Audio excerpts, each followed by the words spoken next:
Hello friends, welcome to शिक्षक prep. तो friends, बहुत बड़ी अपडेट आ चुकी है आप सभी के लिए। बीपीएससी टीआरई 3.0 में एक बहुत बड़ा चेंज हो चुका है। जी हाँ, जो फीमेल कैंडिडेट हैं उनके लिए तो ये बहुत अच्छी गुड न्यूज़ है, क्योंकि अब 70% जो सिलेक्शन है वो सिर्फ फीमेल कैंडिडेट का होगा और बचा हुआ जो आपका 30% है वहाँ पर आपके मेल कैंडिडेट आएंगे। और जो अदर स्टेट वाले हैं वो कहाँ जाएंगे, इसको भी हम अभी डिटेल में देखेंगे। तो जो फीमेल कैंडिडेट है ना, जिन्होंने भी टीआरई 3 का एग्ज़ाम दिया है, उनके लिए तो बहुत अच्छी गुड न्यूज़ है। चाहे उनके मार्क्स कम भी है ना, तो उनका सिलेक्शन अब तय है। तो चलिए, जो ये इन्फॉर्मेशन आई है इसको डिटेल में समझते हैं। साथ ही साथ आपका जो ओएमआर शीट है, आंसर की है और रिजल्ट है वो कब आएगा उसके ऊपर भी हम बात करेंगे। तो चलिए वीडियो स्टार्ट करते हैं, बने रहिएगा फ्रेंड्स वीडियो में एंड तक।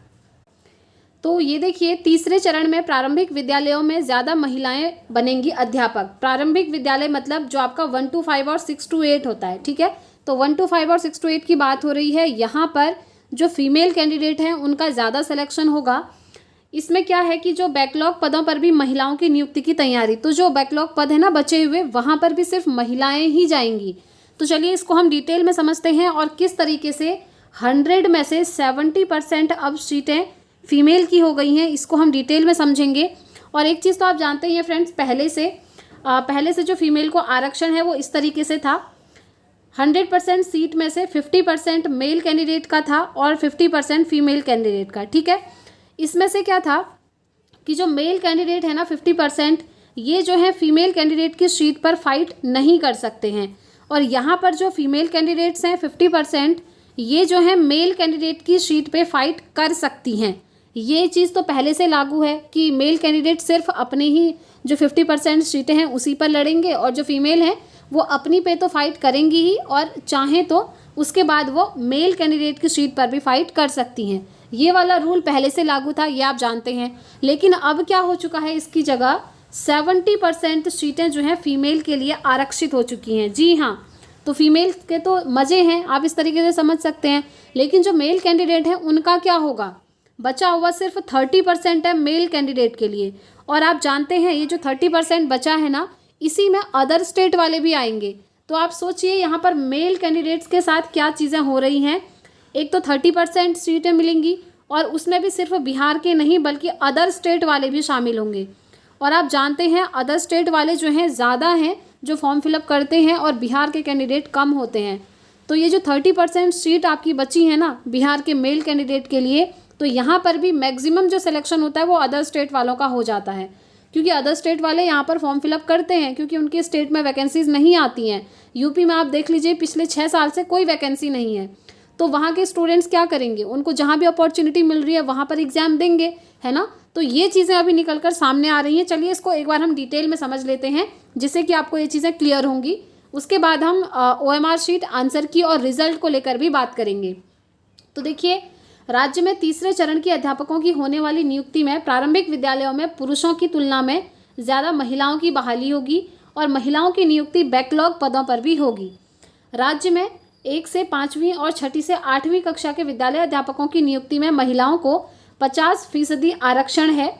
तीसरे चरण में 1 से 5 और 6 से 8 कक्षा के विद्यालय अध्यापकों की नियुक्ति के लिए जिलों में जिला शिक्षा पदाधिकारी के स्तर पर रोस्टर समाशोधन की कार्रवाई की जा रही है। इसके पहले चरण में 1 से 5 और 6 से 8 कक्षा के विद्यालय अध्यापकों की नियुक्ति हुई है।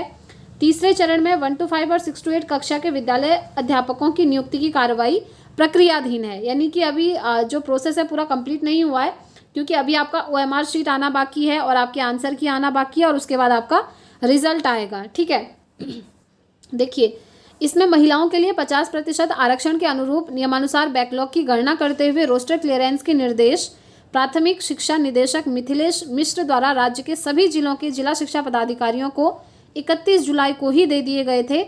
उसके आधार पर हार्ड कॉपी और सॉफ्ट कॉपी में रिपोर्ट मांगे गए हैं। इसके लिए 1 सप्ताह का समय जिला शिक्षा पदाधिकारी को दिया गया था, और उसका जो टाइम है अब कंप्लीट हो चुका है। तो इसका मायने यह है कि तीसरे चरण की होने वाली विद्यालय अध्यापक की जो 1 to 5 और 6 to 8 की वैकेंसी हैं, यहाँ पर 50% पद तो महिलाओं के लिए आरक्षित होंगे ही होंगे, यहाँ पर दिया है। इसके साथ ही मेरिट में आने वाली महिलाओं को शामिल किया जाएगा, और 1 से 5 और 6 से 8वीं कक्षा में विद्यालय अध्यापक के पदों पर नियुक्त होने वाली महिलाओं का प्रतिशत 50% से पार हो जाएगा। इसके साथ ही महिलाओं को बैकलॉग वाले पद भी मिल जाएंगे अलग से।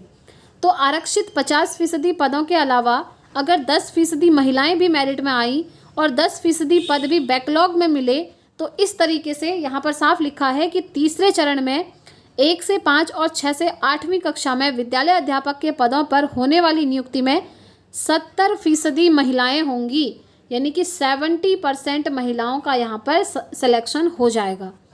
आपको याद दिला दूं कि तीसरे चरण में 1 to 5 और 6 to 8, 9, 10, 11, 12 कक्षा के विद्यालय अध्यापकों की नियुक्ति के लिए बिहार लोक सेवा आयोग द्वारा 18 से 22 जुलाई को एग्ज़ाम लिया गया था। ये तो आप जानते ही हैं, एग्ज़ाम आपका 18 से 22 जुलाई के बीच में हुआ था। तो इम्पॉर्टेंट चीज़ यहाँ पर क्या है कि 70% महिलाओं का सिलेक्शन होना है। तो बिहार की जितनी भी फीमेल हैं जिनके चाहे कम मार्क्स भी आ रहे हैं, तो अब उनका सिलेक्शन भी यहाँ पर कन्फर्म है फ्रेंड्स। लेकिन जो मेल कैंडिडेट हैं जो ज़्यादा मार्क्स भी लेकर आ रहे हैं, उनका भी यहाँ पर सिलेक्शन नहीं हो पाएगा। क्यों? क्योंकि यहाँ पर सिर्फ 30% सीट हैं और यहाँ पर आप खुद सोचिए, अदर स्टेट वाले भी इसी में फ़ाइट करेंगे और बिहार के मेल कैंडिडेट भी इसी पर फाइट करेंगे।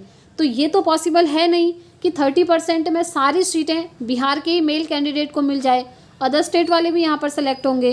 तो यहाँ पर सबसे बड़ा हम ये देखने को मिला है चेंज फ्रेंड्स कि जो बिहार के मेल कैंडिडेट हैं, कहीं ना कहीं उनके साथ अन्याय हो रहा है।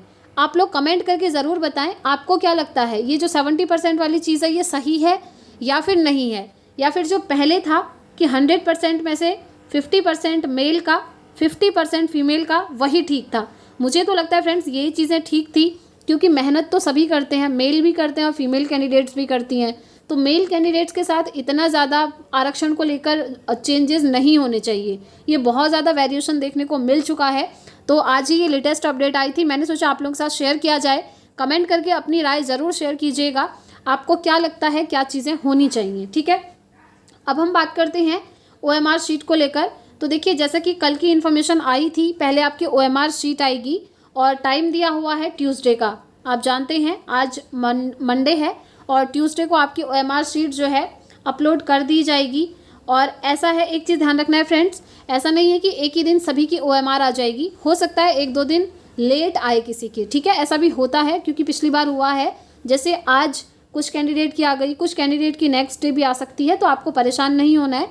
और OMR के 1 से 2 दिन के बाद आपकी आंसर की आएगी।